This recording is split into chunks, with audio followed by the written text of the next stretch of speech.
kerjasama Masjid Tun Abdul Razak Repuh pada malam ini. Saya mengucapkan terima kasih kepada pengurusi majlis, Cikgu Manaf, yang telah memulakan program kita pada malam ini. Juga saya mengalu-alukan kehadiran tuan-tuan dan puan-puan sidang hadirin hadirat jemaah sekalian. Tak dilupakan juga pegawai-pegawai daripada Jabatan Mufti, para asatizah dan seluruh yang hadir pada malam ini. Seperti mana yang saya sebut pada tuan-tuan, pada malam ini ialah malam siri yang ketiga Wacana Ilmiah, perbincangan forum tentang tajuk-tajuk isu-isu semasa, mengupas dari sudut pandang Al-Quran dan Sunnah Nabi SAW. Dan seperti yang kita jelas tadi, ini merupakan siri yang ketiga lah. Artinya program ini anjuran Jabatan Mufti secara bersiri. Dan temanya juga ialah wacana ilmiah. Yang mana daripada tema ini kita dapat fahami bahawa salah satu daripada usaha yang digerakkan oleh Jabatan Mufti ialah mendidik umat Islam di Perlis khususnya, di Malaysia amnya, untuk beragama secara ilmu. Ini penting. Sebab itu kita namakan wacana ilmiah. Untuk mendedahkan kepada masyarakat tentang agama berdasarkan ilmu, bukan semata-mata ikutan. Tajuk yang kita akan wacanakan pada malam ini, yang akan kita bincangkan, tajuk yang sangat relevan, sangat tepat dengan situasi semasa, iaitu kewalian. Wali. Isu berkaitan dengan wali. Antara neraca timbangan syarak dan mitos. Dan tuan-tuan kena ingat juga, wali yang kita maksudkan di sini bukan wali yang tuan-tuan faham dari sudut nikah kahwin tu. Yang tu wali lain. Yang ni wali boleh terbang. Yang ni wali boleh berjalan atas ayam. Kan? Saya rasa tajuk ni sangat relevan kerana sehari dua ini kita mendengar tentang isu-isu wali yang begitu hebat diperdebatkan di kalangan masyarakat. Dan tuan-tuan juga kadang-kadang mungkin pernah mendengar cerita wali hidup tanpa jantung, wali bagi singa makan pisang, wali isap rokok nak bunuh jin. Ini semua cerita wali. Petang tadi sebelum nak mari sini pun saya tengok satu video pendedahan oleh Komander 69, Komando Malaysia. Kalau tuan-tuan masih ingat, serangan Al-Ma'unah. Al-Ma'unah yang berlaku di Greek, Perak. Dalam pendedahan itu disebut bahawa mereka mendapat arahan untuk melakukan serangan itu daripada wali. Wali yang suruh. Dahsyatlah. Jadi bila komando tu tanya siapa yang suruh, dia kata para wali. Jadi masyarakat ni kalau tidak dididik dan didedahkan dengan kefahaman yang jelas, isu ini boleh membawa kepada kerosakan dan keganasan yang begitu dahsyat. Sebab itu saya rasa penting pihak Jabatan Mufti memilih tajuk ini supaya rakyat Perlis khususnya jelas tentang apa yang kita perkatakan dan seluruh warga maya di Malaysia yang menonton secara langsung pada malam ini. Saya juga minta tuan-tuan yang ada Facebook untuk kongsi saluran Pro Media Tajdid dan juga Suara Sunnah. Tuan-tuan boleh kongsi dengan grup keluarga dan sebagainya untuk liputan secara meluas.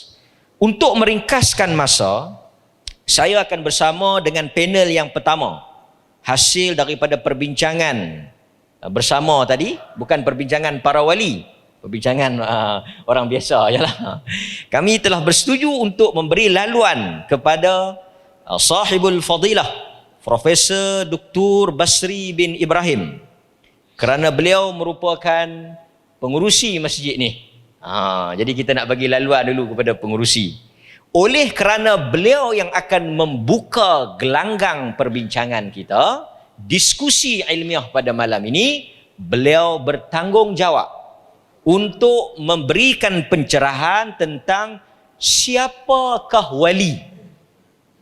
ta'rif definisi wali. Supaya kita boleh jelas bila disebut wali itu dia merujuk kepada siapa? Siapa yang layak jadi wali? Bagaimana pandangan Al-Quran, dan mungkin juga profesor boleh sentuh tentang kesesatan dalam mentakrifkan siapa wali. Kan kadang-kadang ada video prof, dia pun jumpa orang gila tepi jalan, terus dia pun angkat jadi wali. Ada. Jadi kita minta prof untuk memberikan pencerahan pada pusingan yang pertama. Dipersilakan sahibul fadilah Profesor Dr. Basri bin Ibrahim. Bismillahirrahmanirrahim. Assalamualaikum warahmatullahi wabarakatuh. Alhamdulillah, thumma alhamdulillahi alladhi hadana lihadha wa ma kunna linahtadiya laula an hadana Allah. Wassalatu wassalamu ala ashrafil anbiya'i wal mursalin wa ala alihi wa sahbihi ajma'in, amma ba'd. Yang dimuliakan Fadil Ustaz Pengurusi, yang dihormati sahibul fadilah Datuk Mufti Negeri Perlis, sahabat saya Al-Fadil Ustaz Khairul Anwar yang import khusus daripada Institut Jantung Negara. Seterusnya para ulama, para ustaz, para pendakwah muslim-muslimat yang dirahmati Allah sekalian. Merujuk kepada soalan yang dikemukakan oleh pengurusi tadi, suka saya nyatakan tuan-tuan, istilah wali Allah ini adalah merupakan satu istilah yang tidak begitu masyhur disebut oleh para sahabat, walaupun para sahabat itu adalah merupakan wali-wali Allah. Sebaliknya di zaman para sahabat, mereka lebih terkenal dengan nama orang-orang yang saleh, dan mereka tidak bergebu-gebu untuk mendapatkan title sebagai wali Allah. Itu saya sebut secara umum. Yang kedua, yang dimaksudkan wali ataupun al-walayah tuan-tuan, iaitu disebut wali Allah artinya orang yang mendekatkan diri kepada Allah dengan melakukan perkara-perkara yang difardukan dan mendisiplinkan diri dengan melakukan perkara-perkara yang disunatkan. Selain daripada itu, dikatakan wali Allah ialah orang-orang yang mendukung agama Allah mengikut kemampuan yang ada, yang sesuai disebut di dalam hadis Muslim, fa iza amartukum bi amrin fa'tu minhu mastata'tu. Bila aku suruh kamu melakukan sesuatu perkara, maka hendaklah kamu laksanakan mengikut yang termampu. Artinya daripada situ kita faham, yang dikatakan wali Allah ialah mereka yang bukan sahaja melaksanakan yang fardu, mendisiplinkan diri dalam melaksanakan amalan yang sunat, bahkan mereka juga mendukung agama Allah mengikut kemampuan masing-masing. Maka oleh kerana itu tidak heran apabila Syekhul Islam Ibn Taymiyah mengatakan bahawa wali Allah itu wujud dalam kalangan pemimpin, wali Allah itu wujud dalam kalangan ulama, wali Allah itu wujud dalam kalangan petani, wali Allah itu wujud dalam kalangan pegawai tentera, wali Allah itu wujud dalam kalangan tokoh-tokoh perniagaan, kerana melihat kepada dokongan. Artinya oleh kerana mereka ini mendukung agama Allah, mereka dianggap sebagai wali Allah dari aspek itu. Dari aspek itu. Artinya ada pemimpin yang mendukung agama Allah menerusi program-program yang dilakukan untuk memahamkan rakyat tentang ajaran-ajaran Islam. Artinya dia mendukung ajaran Islam dari aspek itu. Pakar-pakar perniagaan mendukung ajaran Islam dari segi menghidupkan fardu ain atau fardu kifayah berkaitan dunia perniagaan. Para petani tuan-tuan, walaupun dia sibuk bertani, namun dia tidak leka daripada melaksanakan yang fardu dan mendisiplinkan diri dalam melaksanakan yang sunat. Maka begitulah tentera, kalau dia bertugas, dia bertugas dalam masa sama, dia tidak mengabaikan kewajipan, polis dan sebagainya. Maka semua itu terdapat wali-wali Allah. Dalam konteks apa? Dalam konteks mereka ini adalah pendukung agama Allah. Walaupun kita tak kata mereka ni sebagai wali Allah. Kalau kita jumpa kedai kopi, kita kata, "Mak, si wali Allah." Tak ada. Kita sebut nama dia. Sebab Nabi SAW jumpa dengan Abu Bakar, Nabi berkata, "Ya Abu Bakar." Walaupun Abu Bakar tu statusnya wali dari sudut dokongannya terlalu kuat kepada Islam. Dia orang nombor 2 selepas daripada Rasulullah SAW, sehingga dia sanggup berada dalam gua. Dokongan dia terlalu kuat. Tapi Nabi tidak menyatakan, "Wahai Abu Bakar, anta waliyullah." Wahai Abu Bakar, engkau adalah wali Allah. Tak. Nabi kata, Abu Bakar. Dan Abu Bakar pula menyebut Nabi, "Ya Rasulullah." Disebut "Ya Rasulullah." Jadi Ibn Taymiyah rahimahullah ta'ala menyatakan, pada seorang Rasul tu dia ada 3 perkara. Iaitu risalah, kenabian dan kewalian. Pada seorang nabi itu dia ada dua perkara, kenabian dan kewalian. Dan pada seorang wali itu dia ada satu perkara je, kewalian. Dia tidak ada pangkat kenabian dan dia tidak ada pangkat kerasulan. Ya, itu merupakan definisi. Jadi kita lihat daripada definisi itu tuan-tuan, maka semua orang Islam adalah berpeluang untuk menjadi wali Allah dalam konteks itu. Itu satu. Yang kedua, kita tengok pada nas Al-Quran dan surah Yunus, dia kata allazina amanu wa kanu yattaqun. Wali Allah ni ciri dia ataupun sifat dia ialah orang yang beriman. Yang kedua, dia mesti bertakwa.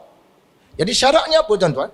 Syaratnya pertama sekali wali Allah ini beriman. Sebelum daripada beriman, diulas oleh Syekhul Islam Ibn Taymiyah dalam kitab dia Al-Furqan baina awliya'ir rahman wa awliya'ir syaitan. Syekhul Islam Ibn Taymiyah menyebut, dia kata pertama sekali sifat ataupun ciri wali Allah ialah dia mesti berakal. Ciri wali Allah pertama mesti berakal. Kerana kanak-kanak tak boleh jadi wali Allah. Pasal dia tidak ada taklif syara untuk mendukung agama Allah. Kalau dia semayang pun tuan-tuan, dia tidak lagi wajib semayang. Walaupun bapa boleh suruh kanak-kanak tu menunaikan solat, tapi dia masih belum wajib sebab taklif syarak belum ada. Sebab itu wali Allah ni tuan-tuan, syarat pertama tu dia mesti berakal. Syarat pertama tuan-tuan, dia mesti berakal. Kalau tidak berakal, nak kata wali Allah macam mana? Sebab saya mendengar setengah masyarakat kampung, dia kata budak-budak ni sebelum dia balik, dia wali Allah. Wali Allah macam mana? Wali Allah tu mesti mendukung agama Allah. Budak tu belum semayang lagi. Budak tu belum puasa lagi. Budak tu belum keluarkan zakat lagi. Macam mana kita nak definisikan dia sebagai wali Allah? Dah tak betul. Yang kedua, dia mesti berakal tuan-tuan, yang Ustaz Rizal sebut tadi. Masyarakat kita menganggap, tuan-tuan tengok dalam YouTube, orang gila tu sebagai wali.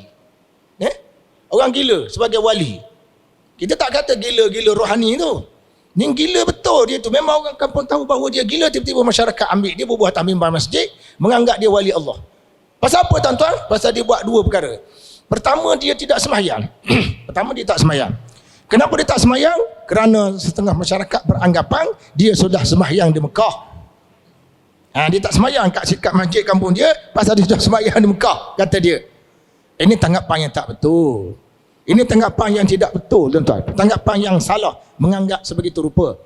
Jadi syarat pertama ni, dia mesti berakal. Lepas tu beriman. Beriman ni semua perkara. Daripada beriman pada Allah sampai beriman pada qada dan qadar. Seterusnya, mestilah tindak tanduknya adalah berasaskan kepada Al-Quran dan juga sunnah Nabi SAW.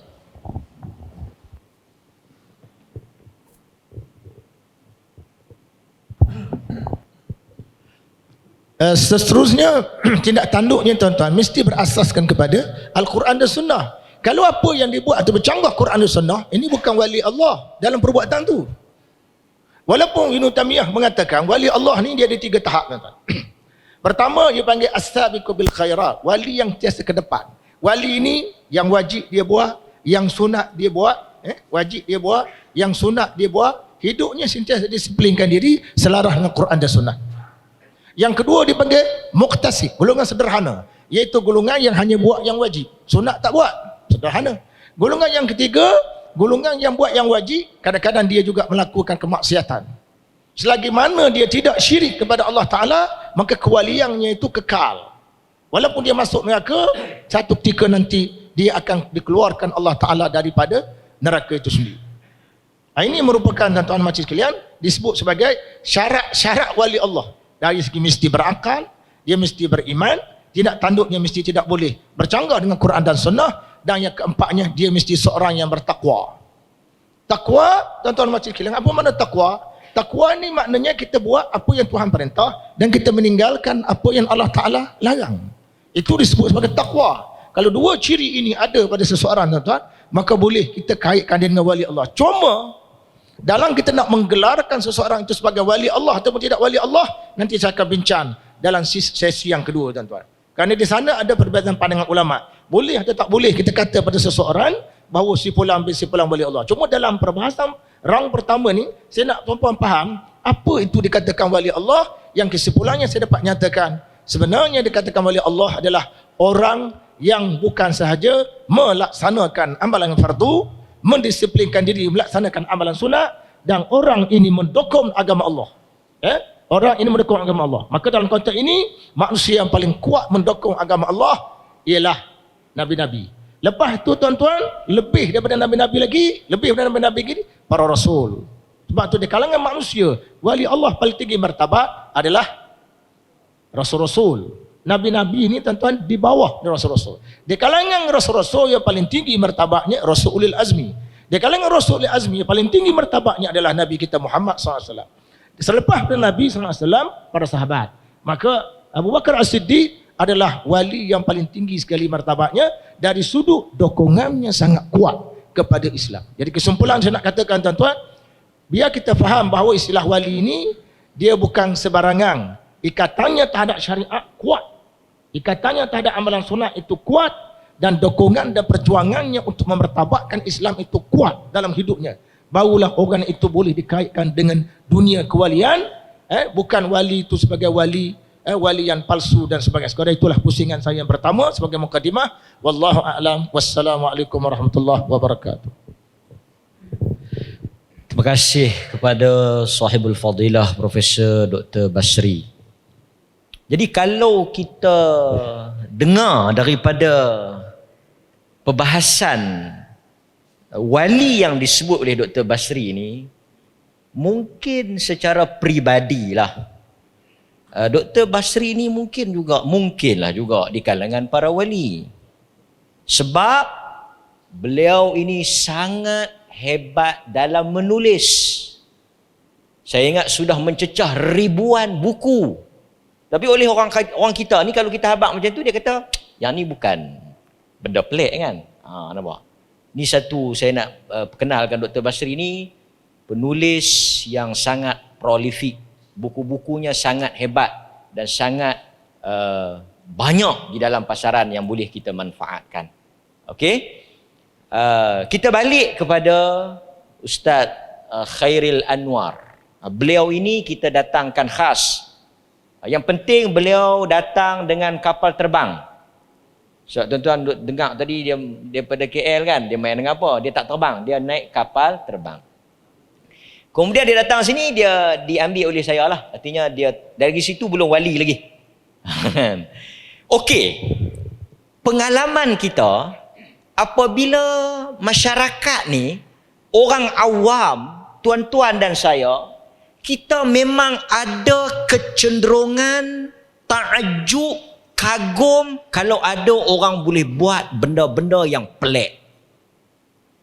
Sebab itu kita tengok hari ini antara kuliah agama dengan kuliah Tok Bomo, yang mana banyak? Tok Bomo yang boleh tengok daripada jauh pecah gelas. Tok Bomo yang bila orang tembak dekat dia, dia boleh bagi isyarat nanti dulu. Okey, tembak, dia mengelak, pecah gelas. Saya tak mau sebut nama lah. Tapi Tok Bomo ni ramai orang pasal Tok Bomo ni dia boleh buat benda-benda pelik. Dan benda pelik ni tak payah ceramah teruk-teruk. Orang akan takjub. Jadi wali ni selalu dikaitkan dengan benda pelik.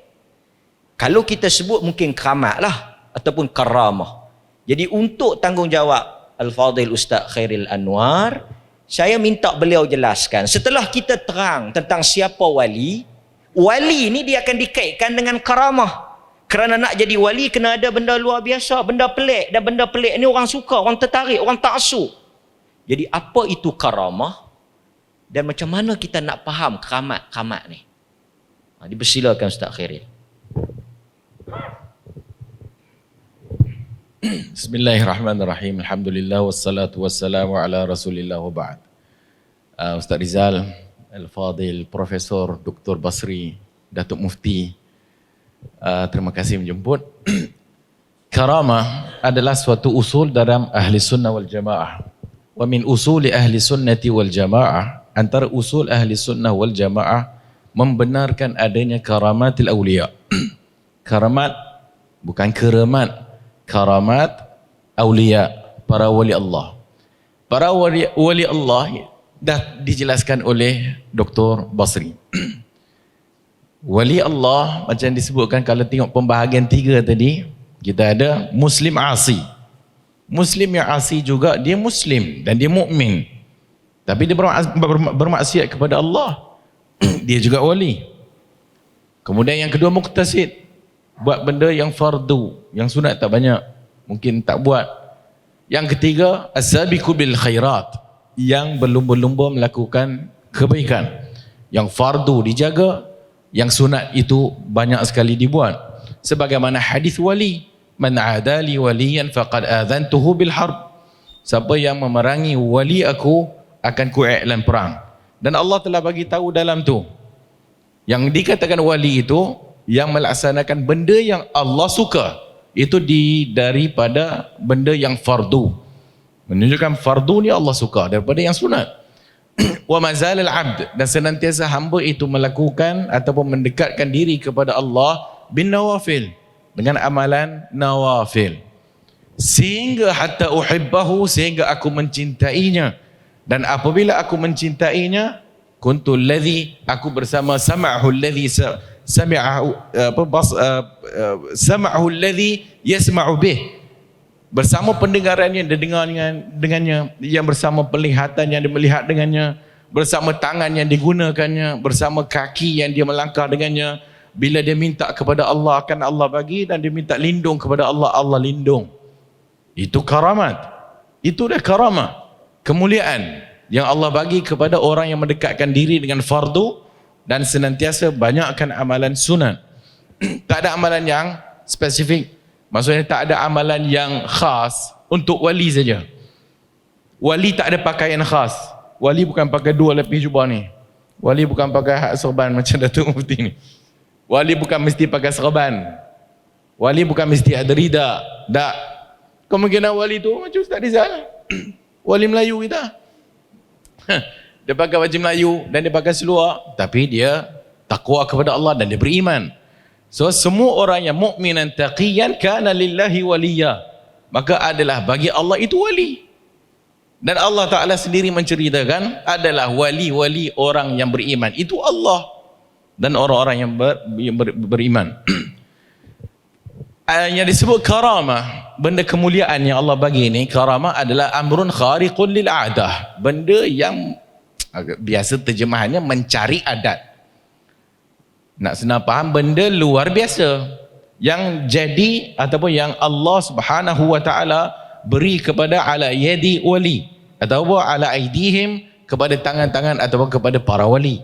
Itu yang dipanggil karamah. Karamah ada pelbagai bentuk, sebagaimana juga disebut oleh Syekhul Islam Ibn Taymiyah dalam Aqidah Al-Wasithiyah, berbentuk al-ulum wal mukasyafat, berbentuk al-qudrah wal ta'thirat. So ada dua, satu al-ulum wal mukasyafat. Al-ulum, ilmu, yang mana Allah Subhanahu wa taala beri dia ilmu yang mungkin tidak diberi kepada orang lain. Tapi bukan yang suka sangat duk faham ilmu laduni tu, duduk tak apa-apa dapat ilmu. Tak ada siapa yang dapat kopi itu zaman sekarang ni. Kena belajar. Dan hak dia belajar dan dia belajar mencari ilmu itu adalah karamah juga. Sehingga kadang-kadang kita ni karamah mesti benda pelik-pelik. So al-ulum wal mukasyafat. Al-ulum sebagaimana juga kalau dilihat dalam hadis Abu Bakar radhiyallahu an, Allah bagi dia ilmu sehingga dia mengetahui dalam perut hak yang mengandung tu lelaki ke perempuan. Al-mukasyafat, Allah singkap baginya seperti yang berlaku kepada Umar Ibn Al-Khattab atas mimbar, ya Sariyah al-Jabal, ya Sariyah al-Jabal. Apabila dia sedang berkhutbah, orang pelik sangat, dah kenapa? Hak ni khutbah lah ni, kadang-kadang dia mula-mula dia cakap pasal lain, tiba-tiba dia masuk pasal penjimatan elektrik. Memang orang pelik lah, tapi tu bukan wali lah. Mula-mula cakap pasal iman, taqwa, tiba-tiba marilah sama-sama kita menjimatkan elektrik. Adalah dekat negeri sana tu. Tapi Umar radhiyallahu anhu tengah berkhutbah Jumaat, kemudian tiba-tiba ya Sariyah Jabal, ya Sariyah al-Jabal, iaitu apabila Umar disingkapkan oleh Allah Azza wa Jalla, nampak tentera yang dekat Iraq. Sariyah adalah antara pemimpin tentera pada zaman Umar. Kemudian mereka ni terkepung oleh musuh, maka Allah bagi kemuliaan kepada Umar dengan menyingkap kepada Umar, Dan Umar kata al-jabal, al-jabal, dan suara Umar didengari oleh Sariyah dan mereka selamat. Berikutnya tadi al-ulum wal mukasyafat. Yang kedua al-qudrah, kekuatan wa ta'thirat. Mungkin kalau kita bahagikan mungkin yang tadi tu ilmu, yang kedua ni berkaitan dengan kekuatan, kekuasaan ataupun benda yang memberi kesan. Ini banyak berlaku. Kalau dalam Al-Quran cerita Maryam, apabila Zakaria masuk mihrab, maka dia melihat di sisi Maryam itu rizqan. Para ulama tafsir menyatakan buah yang pada musim panas ada musim sejuk, musim sejuk ada musim panas. So itu kisah Maryam. Kisah Sarah, isteri Nabi Ibrahim Al-Khalil. Kemudian Ashabul Kahfi. Itu dalam Al-Quran dan banyak lagi. Berikutnya dalam hadis-hadis apa benda yang berlaku kepada para sahabat.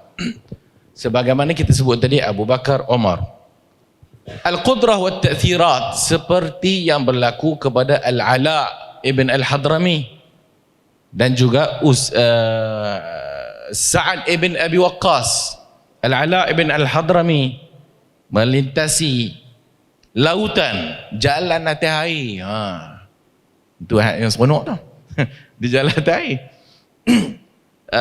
Sa'ad ibn Abi Waqqas melintasi sungai Dajlah. Itu karamah. Yang berlaku kepada Salman dan juga apa nama tu Abu Darda, tengah makan pinggan tasbih.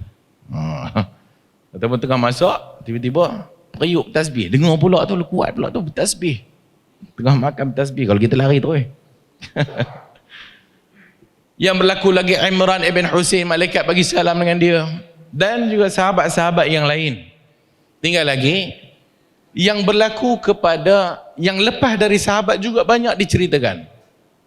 Abu Muslim Al-Khulani dicampak ke dalam api, tak terbakar dia, selamat. Dan yang lain. Tinggal lagi perkara karamah yang berlaku kepada tabi'in dan yang bawah-bawah lebih banyak daripada hak yang berlaku pada zaman sahabat. Lagi banyak yang berlaku daripada zaman para sahabat, sehingga para ulama menyatakan kemungkinan para sahabat pada ketika itu Nabi pun ada. Kerana al-karamah, Allah Subhanahu wa taala menjadikan karamah sebagai ta'yidan lah, sebagai nak memberi sokongan kepada wali Allah. Kemudian i'anah, pembantuan kepada wali Allah, dan juga untuk menguatkan agama Allah. Sebagaimana juga berlaku kepada Silah ibn Asyam, kudanya mati dalam perang, sehingga dia doa kepada Allah Azza wa Jalla, Allah Ta'ala hidupkan balik kudanya, kemudian dia dapat balik dengan kudanya. Dan dia kata kepada anak dia, nak ambil pelana kuda ni, lepas dia bawa keluar pelana kuda daripada kuda tu mati. Sebagai bantuan kepada agama. Yang berlaku kepada tabi'in lebih banyak kerana tidak sama zaman para sahabat. Kerana zaman para sahabat ada Nabi, dan Nabi ada mukjizat. Maka berlaku pada zaman lepas daripada itu lebih banyak daripada apa yang berlaku pada zaman sebelum. Sebab itu dengan dalil-dalil yang kita sebutkan, para ulama menyatakan ahli sunnah percaya bahawasanya karamah itu wajib diimani. Dalam masalah karamah maka 3 golongan. Satu yang melampau sehingga habis semua karamah. Mungkin yang berikut kita akan sebut beberapa benda bodoh. Saya marah pula sebut benda bodoh. Benda bodoh yang berlaku yang melampau sehingga menyatakan karamah. Yang kedua, terlampau menafikan, tak ada karamah. Mu'tazilah, tak boleh kata ada karamah. Kalau ada karamah nanti dia bertentangan dengan perkara yang disebut mukjizat Nabi.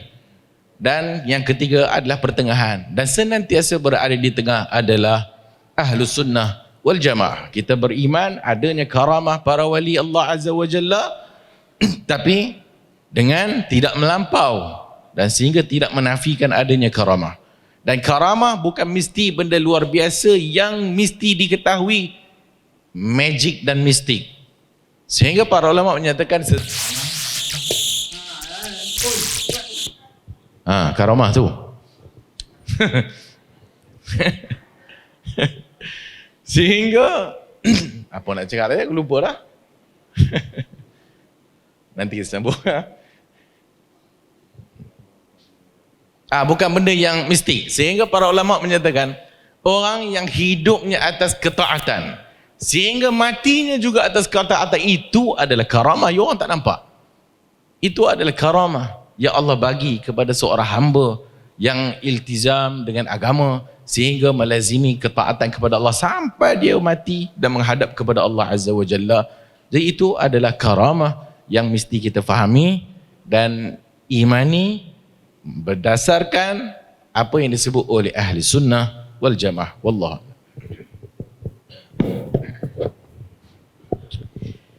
Baik, mungkin nanti dalam soalan yang berikutnya saya minta Ustaz Khairil untuk bezakan juga, mungkin nanti bila kita dengar benda-benda pelik tadi ada kekeliruan di kalangan masyarakat tentang karamah dan sihir. Mungkin boleh kita bagi pencerahan dalam pusingan yang kedua. Tapi untuk pusingan yang pertama kepada sahibus samahah Profesor Datuk Dr. Muhammad Asri Zainul Abidin untuk menutup pusingan yang pertama ini. Wali, kita beriman adanya wali. Tapi di sana ada golongan yang ghulu, ekstrim dalam konsep wali. Ada golongan pula yang menolak langsung konsep wali ni dan lebih memeningkan dan mengelirukan dan lebih menjadi satu masalah besar pada masyarakat kita ni bila benda-benda yang pelik ni ditutup dengan alasan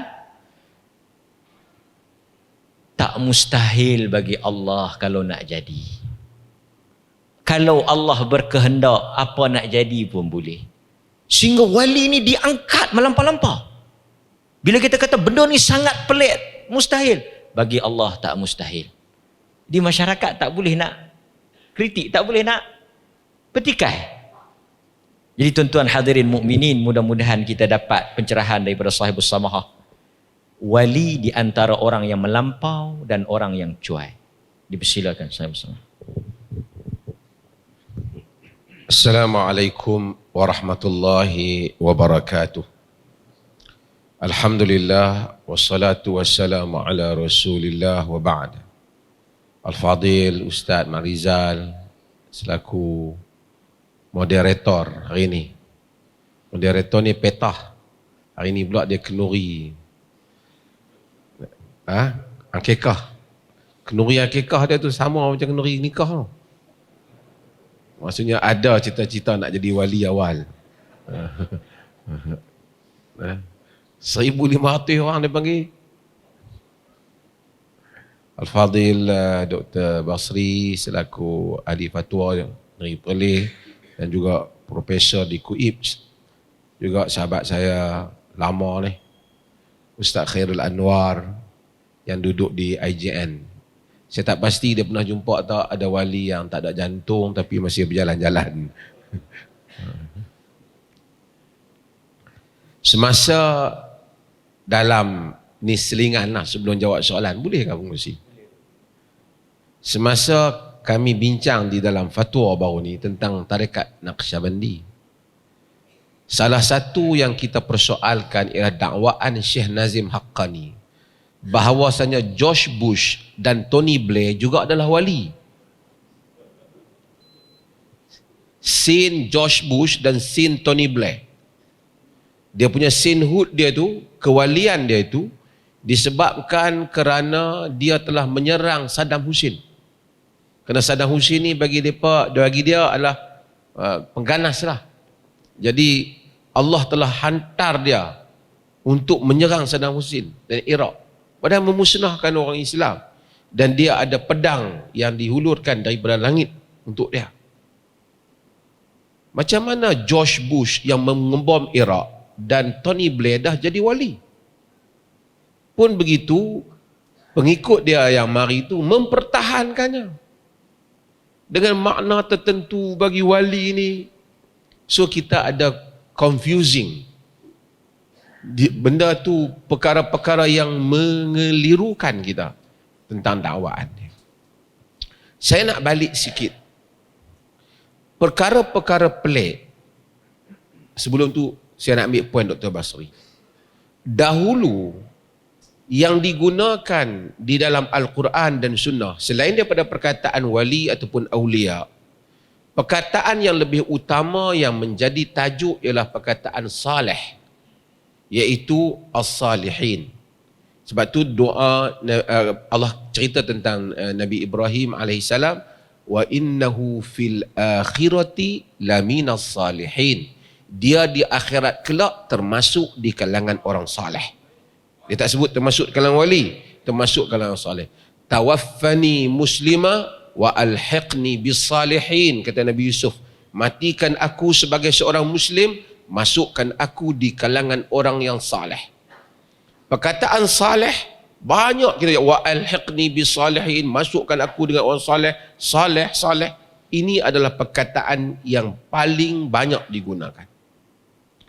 Para sahabat radhiyallahu anhum dan orang-orang yang baik, hatta dalam hadis Nabi akan sifatkan dia sebagai al-abdus salih, hamba yang salih. Masuk betul lah. Kita bagi azan dulu kot nah. Kita bagi azan dulu, sekali baru sedap kita cakap sikit.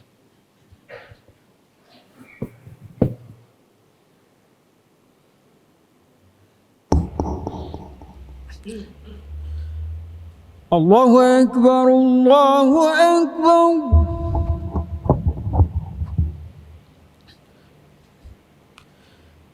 Allahu Akbar, Allahu Akbar.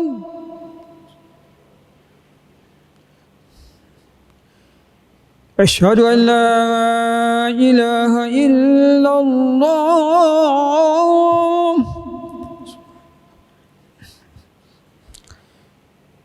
Asyhadu an la ilaha illallah.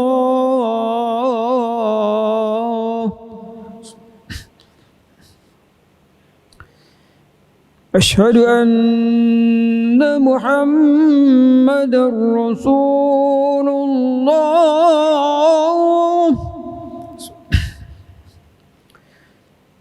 Asyhadu anna Muhammadar Rasulullah. Hayya 'alas salam.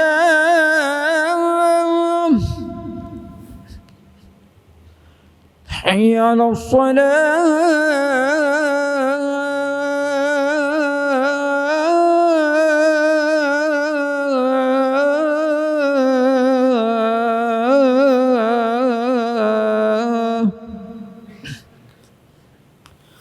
Hayya 'alal falah.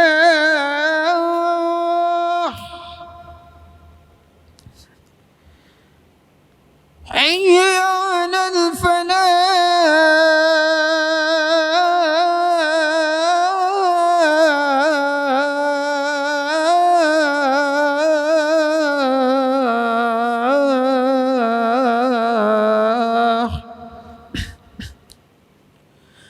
Allahu Akbar, Allahu Akbar.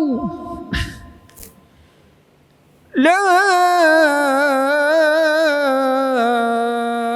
ilaha illallah.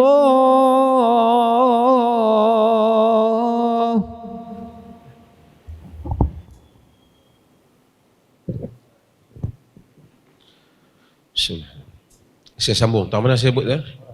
Orang saleh. Okay. Perkataan orang saleh, salihin, perkataan yang digunakan dalam Quran dan Sunnah. Dalam masa yang sama, ada juga perkataan awliya di dalam Al-Quran. Tadi Dr. Basri sebut, ala inna awliya Allahi la khawfun alaihim wa lahum yahzanun alladhina amanu wa kanu yattaqun. Ketahuilah sesungguhnya awliya Allah la khaufun alaihim wa lahum yahzanun. Mereka tidak akan takut dan mereka tak berduka cita. Siapa dia? Mereka yang beriman dan bertakwa. Tuhan bagi tahu, beriman dan bertakwa. Ayat lain Tuhan bagi tahu tentang wal mu'minuna wal mu'minat ba'duhum awliya'u ba'd. Orang beriman lelaki dan perempuan sebahagian mereka wali kepada sebahagian yang lain. Awliya. Cuma dalam hadis-hadis wali ni, hadis yang paling penting yang mana Al-Imam Az-Zahabi ada sisi dia dalam hadis ni, dia mengkritiknya, tapi saya tidak mau mendalam dan kritikannya kerana hadis ni dalam Sahih Bukhari. Iaitu dia seakan menyatakan ada nazah sufiyah dalam hadis ni. Tapi hadis ni hadis Bukhari dengan sanadnya. Hadis yang dibaca oleh Ustaz Khairul tadi. Hadis inilah yang paling banyak menjadi perdebatan tentang isu wali ni. Iaitu man adali waliyan faqad azantuhu bil harb. Sesiapa yang memusuhi waliku, maka aku istiharkan kepadanya perang. Ma taqarraba 'abdi ilayya bi syai'in ahabba ilayya min maftaradtuhu alaihi. Tidaklah hambaku ahabbu ilayya mimma aftaratuhu alaihi. Tidaklah hambaku mendekatkan diri padaku dengan suatu perkara melebihi yang aku suka, melebihi daripada apa yang aku fardukan kepadanya. Selepas dia beritahu wali, yakni wali ni perkara yang pertama Allah kata yang Allah suka, hamba itu mendekatkan kepada Allah mimma aftaratuhu alaihi, apa yang Allah fardukan kepadanya. Artinya wali ni dari segi benda yang wajib dia buat bagi elok lah. Kan? Kalau semayang pun tak mai, duk isap rokok, duk atas bumbung, dia tak boleh lah. Ha? Puasa Ramadan pun mimma aftaratuhu alaihi. Kan? Wa ma yazalu 'abdi yataqarrabu ilayya bin nawafil hatta uhibbahu. Tidaklah hambaku mendekatkan aku dengan amalan-amalan sunat sehinggalah aku sayang kepada dia.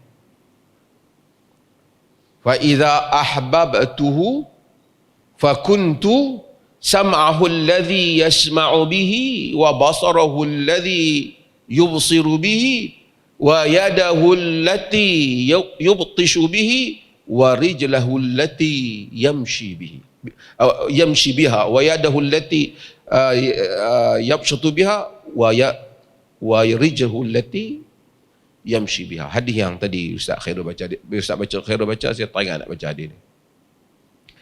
Apabila aku dah sayang kata Allah, maka akulah mata yang mana dia melihat dengannya, telinganya yang dia mendengar dengannya, tangan dia yang mana dia bertindak dengannya, kakinya yang mana dia berjalan dengannya.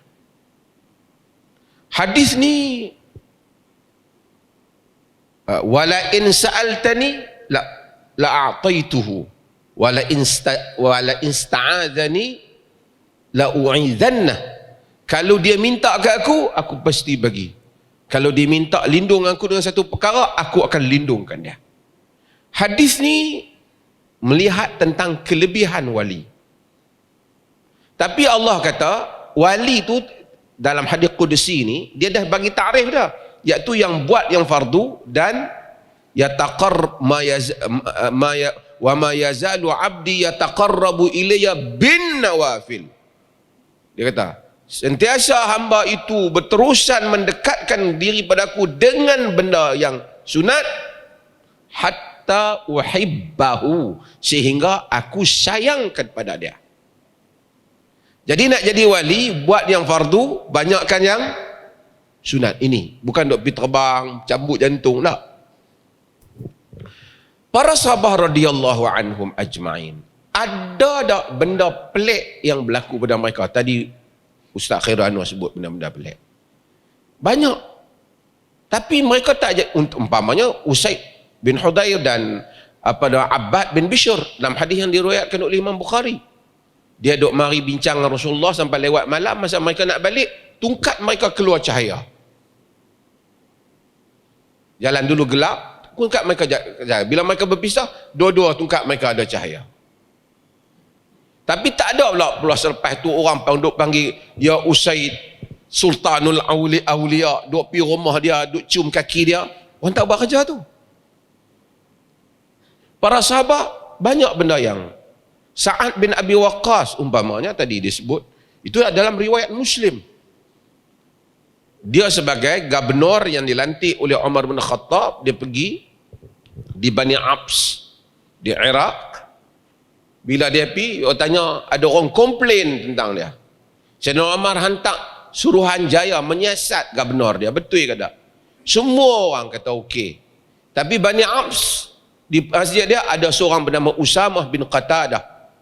Dia Usamah bin Qatadah, dia kata, kalau tanya aku, innahu la yaghzu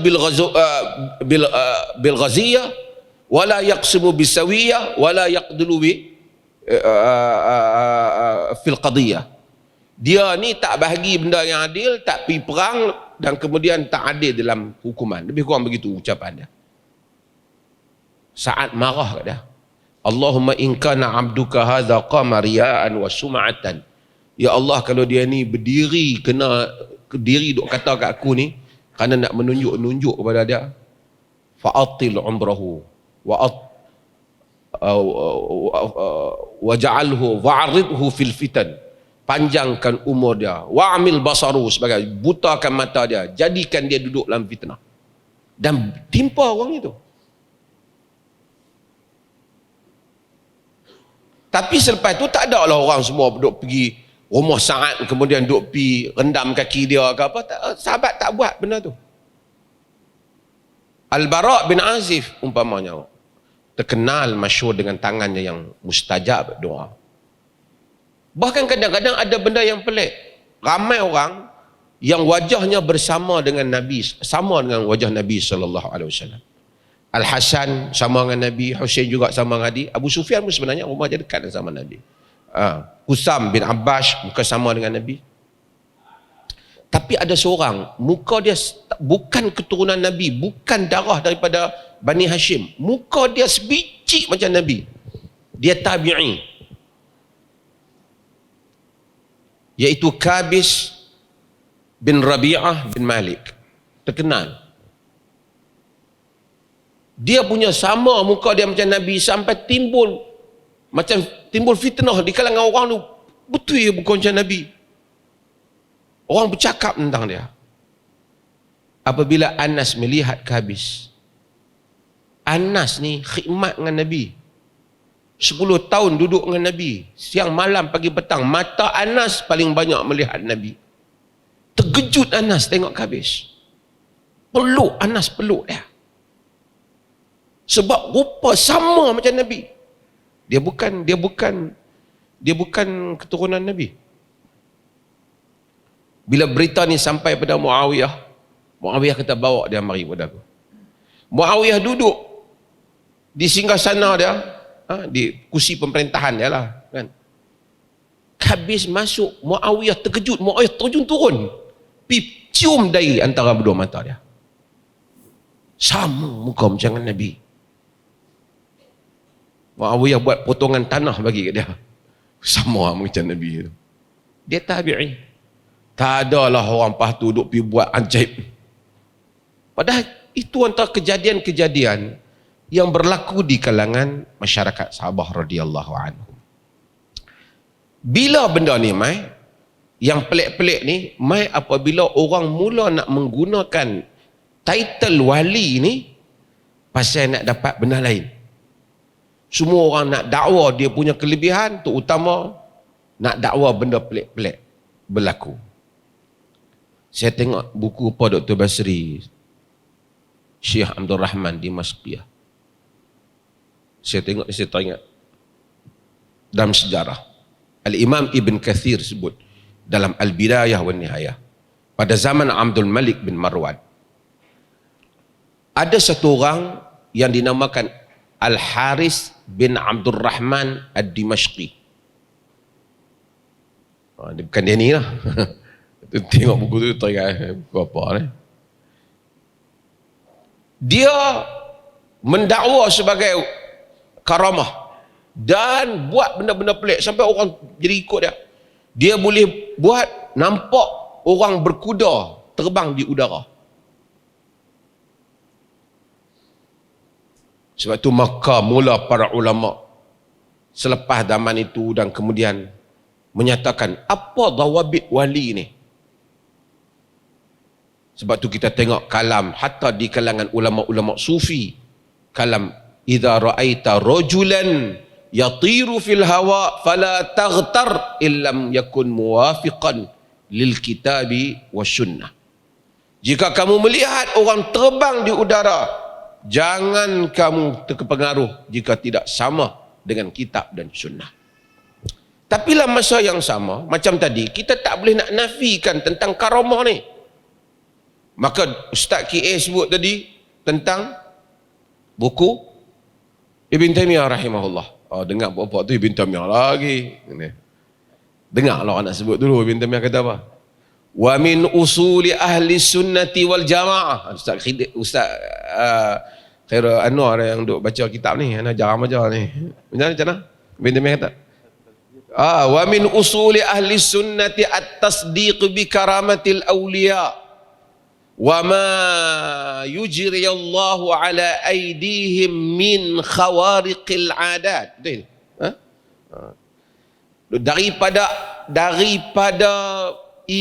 pada usul ahli sunnah itu membenarkan karamah aulia dan apa yang Allah jadikan daripada perkara-perkara yang keluar daripada tabiat kebiasaan berlaku di tangan aulia. Keluar daripada tabiat kebiasaan berlaku di tangan aulia. So kita agree adanya wali iaitu orang yang beriman yang saleh dan adanya benda-benda luar biasa. Sebesar-besar karamah yang ada pada orang yang disebut oleh para ulama ialah apa dia? Al-istiqamah. Tegak di atas jalan hidayah. Tu karamah. Bukan tunggu terbang tu. Sebab tu orang macam Bilal, tu karamah. Para sahabah karamah. Minal mu'minina rijalun sadaqu ma'ahadullah alaih. Faminhum man qada nahbahu wa minhum man yantazir wa ma baddalu tabdila. Minal mu'minina rijalun sadaqu. Di kalangan orang mukmin ada yang rijalun sadaqu ma'ahadullah alaih. Apa yang mereka janji pada Allah. Faminhum man qada nahbahu. Di kalangan mereka ada yang telah menyelesaikan janji mereka. Wa minhum man yantazir. Di kalangan mereka ada yang masih menunggu. Wa ma baddalu tabdila. Mereka tak tukar janji mereka sampai mati. Itu adalah karamah. Tapi karamah ni tak bersyok cerita ni. Dia mesti karamah yang nampak grand sikit. Jadi lain. Yang lain ini kita tak nafi berlaku di tangan awliya. Tapi berlaku juga di tangan orang yang dusta. Karena dia bukan saja ada karamah, ada istidraj, ada yang disebut sebagai ahwalu syaitaniyah. Ahwalu syaitaniyah, keadaan yang mana syaitan bagi. Itu yang kita tengok kadang-kadang belajar silat apa boleh jurus orang, takkan karamah setiap kali main jadi karamah. Dia kata baca ayat Quran ni kan, fahum la yarji'un, la yarji'un, tak baca jadi. Ahwal syaitaniyah. Ahwal syaitaniyah, syaitan di sebalik hal itu. Cuma yang saya nak sebut, Ahlus Sunnah wal Jamaah, walau macam mana pun dia tengok orang tu soleh, wali tadi, dia tak gulu, macam yang kita kata, tak gulu. Sebab tu Al-Imam Tahawi kata dalam Al-Aqidah Tahawiyah, wala nufaddilu ahadan minal awliya'i ala ahadin minal anbiya. Tu Al-Aqidah Tahawiyah. Semua baca, mereka pun setuju. Aqidah Tahawiyah sebagai akidah ahli sunnah. Dan kami tidak mendahulukan seorang pun di kalangan wali ke atas seorang pun di kalangan Nabi. Nabi lebih tinggi lagi. Nabi tinggi. Jadi ahli sunnah tak melebihkan wali daripada. Kalau lebih tu bukan ahli sunnah. Khumaini tulis buku dia Al-Hukumatul Islamiyah. Wa min darurati madhhabina anna li a'immatina maqaman la yasilu ilaihi malakun muqarrab wala nabiyyu mursal. Di antara wa min darurati madhhabina, di antara benda yang penting dalam mazhab kita ini yang mesti kita tahu, anna li a'immatina maqaman, sesungguhnya bagi imam-imam kami, imam-imam kita satu kedudukan, la yasilu ilaihi malakun muqarrab wala nabiyul mursal, malaikat pun tak sampai, nabi pun tak sampai. Itu Syiah. Yang ni, yang duk main ni nak lebihkan wali. Wali jadi lebih lagi daripada nabi. Sebab tu katakanlah, contohlah nak panggil, boleh tak boleh satu perbahasan lagi. Depa tak mau panggil ya nazim, ya wali sekian-sekian, ya wali Syekh Noh, apa lagi.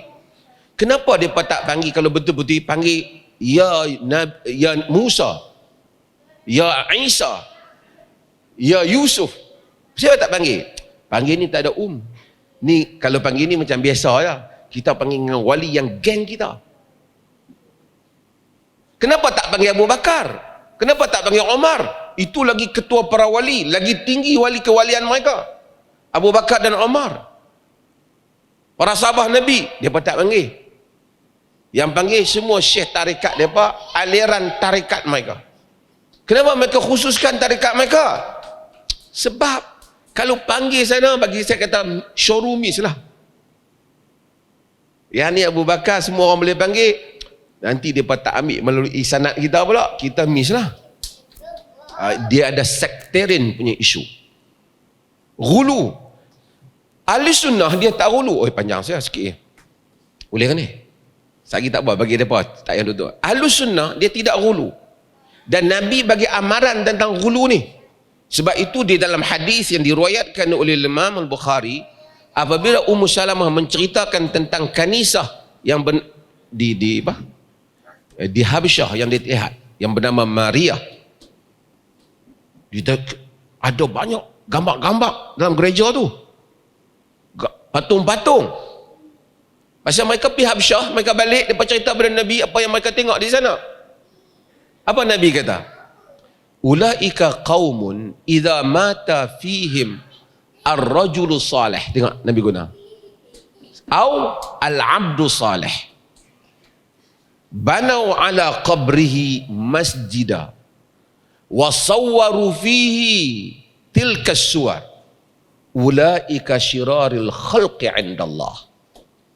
Mereka itu, kata Nabi, bila mati orang saleh, mereka buat untuk orang saleh itu masjid, bina masjid ke tempatnya, dan kemudian buat gambar-gambar ni. Mereka itulah seburuk-buruk makhluk. Nabi kata dalam hadis. Sebab apa? Puncanya mula-mula kita ingat tok syekh kita buah gambar dia di dalam di baju, buah dalam ni, buah di dinding. Lama-lama minta izin tok syekh, lalu lama-lama tunduk kat tok syekh. Kita baca dalam surah Nuh. Quran kata apa? Wa qalu la tadharunna alihatakum wa la tadharunna waddan wa la suwa'an wa la yaghutha wa la ya'uqa wa nasra. La tadharunna alihatakum wa la tadharunna waddan wa la suwa'an wa la ya'uqa wa la yaghutha wa ya'uqa wa nasra. Jangan kamu tinggalkan sembahan-sembahan kamu.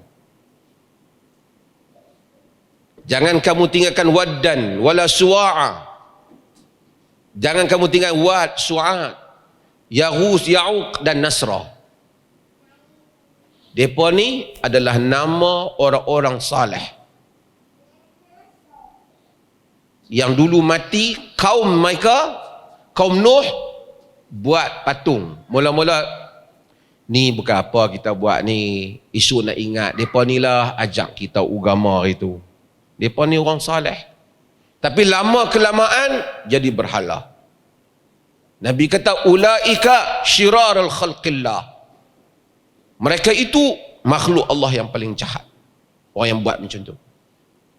Sebab itu ghulu kepada para wali ni akan membawa hal ini yang Nabi SAW beritahu. Bukan kata puak-puak ni tak percaya wali karamah. Kita kata wa min usuli ahli sunnati wal jamaah at-tasdiqu bi karamatil awliya.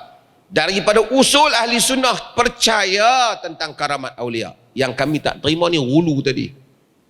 Ghulu sehingga bukan iktiraf Allah bagi benda-benda pelik pada mereka, tapi dah mula kepada nak jadikan mereka macam Tuhan. Orang main pada Nabi, orang kata bima sya'allah wa bima syi'ta ya Rasulullah, dengan apa yang Allah dan engkau kendaki wahai Rasulullah. Nabi kata aja'altani lillahi nidda, kau jadikan aku sekutu Allah Ta'ala. Qul ma sya'allah wahdah, katakanlah apa yang Allah sahaja kendaki. Dia ni kata kalau kita kata ya Allah tolong aku, tak beradab. Kata ya wali tolong aku, wali tolong minta ke Allah. Wali pun wali hak dia calonkan lah. Ini yang berlaku dan ini yang sedang kita hadapi. Bukan isu menafikan wali dan karamah, tapi menafikan, menentang ghulu. Kerana tugasan ahli ilmu yang Nabi sebut yanfuna anhu tahrifal ghalin, membersihkan ilmu daripada penyelewengan orang-orang yang melampau, yang ni ghulu, yang ni melampau. Iyyakum wal ghulu, Nabi kata jaga-jaga kamu jangan melampau. Fa innama halakal ladzina min qablikum al ghulu fid din, yang membinasakan orang-orang sebelum daripada kamu melampau dalam agama. Kita bukan tolak cerita wali.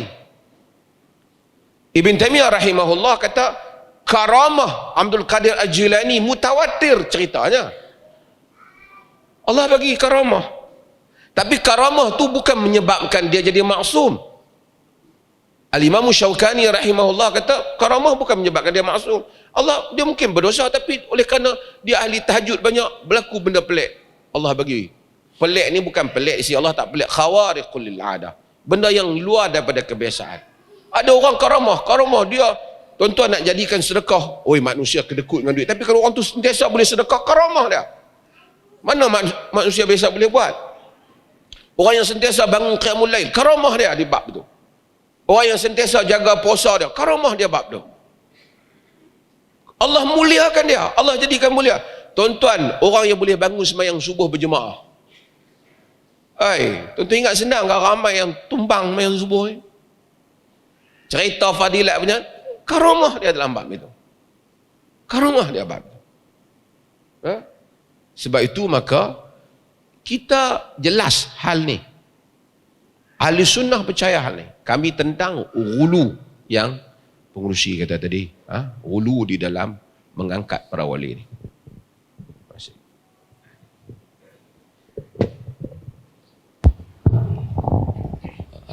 Okey. Jadi saya dinasihatkan untuk guna mikrofon wire ni kerana saya belum mencapai maqam wali. Cuma doktor sebut tadi menarik lah kan. Dia tak beradab.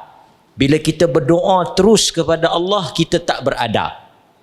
Kita kena berdoa kepada wali. Okey, cuma saya nak sehari dua ni pening. Cuma saya ingat kalau saya salah mungkin Datuk boleh betulkan. Kita tak boleh minta terus kepada Allah. Kita boleh minta kepada orang yang dah mati. Sebab dia dah mati ni, dia tak buat jahat. Dia duduk sengap dalam kubur. Dia orang bagus, banyak berzikir, banyak beribadah. Okey. Orang mati ni makhluk, Allah yang ciptakan dia. Okey. Saya bukan nak cerita ni, tapi saya nak bagi clear. Kalau Datuk tak tegur, kau betul lah. Okey. Sekarang ni kita ambil contoh pokok. Apa persamaan pokok dengan orang mati? Nombor 1, dua-dua makhluk Allah. Yang kedua, orang mati tadi banyak berzikir. Pokok pun banyak berzikir atau tidak? Banyak berzikir. Yang ketiga, pokok ni dia makhluk Allah yang tak buat jahat. Dia tak kacau orang. Orang yang kacau dia. Sama macam orang mati tadi. Sama atau tidak? Sama. Tapi bila kita kata pasal apa? Pergi minta dekat orang mati, tak boleh minta dekat pokok. Sebab kalau kita tengok pokok ni pun macam lah orang mati tu. Sama ke tak sama tuan-tuan? Sama atau tidak?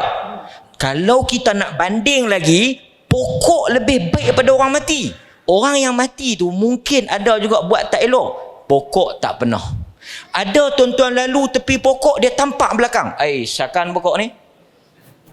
Maknanya pokok dari sudut bagus, dia memang lagi bagus lah. Tapi tuan-tuan, yang kata wali pokok ni, sudahlah cakap tu. Okay. Jadi kita nak balik kepada Dr. Basri. Kan? Dr. Basri ni antara wali lah. Kan? Ada orang di sana dia kata kawan tu wali.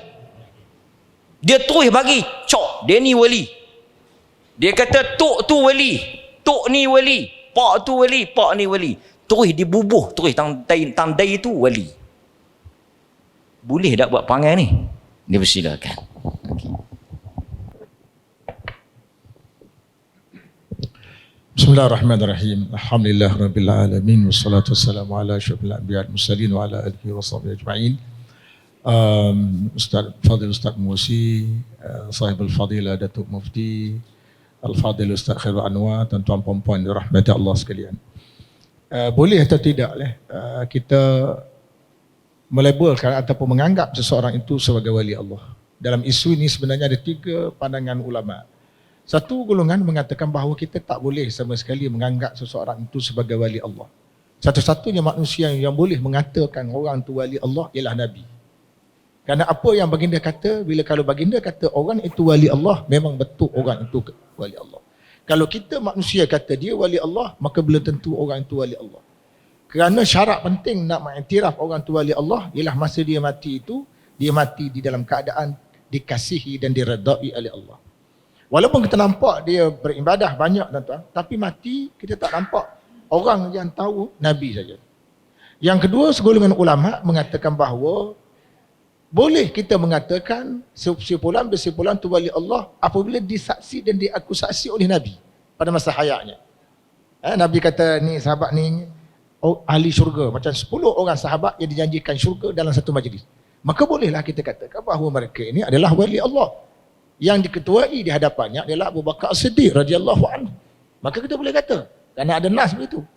Golongan yang ketiga kata tuan-tuan, orang-orang saleh yang diiktiraf oleh umum masyarakat Islam sebagai pendukung kepada agama Allah. Banyak program yang dibuat untuk menegakkan agama Allah. Ya, macam-macam dia buat. Umum orang Islam memperakui, termasuk tokoh-tokoh ulamanya.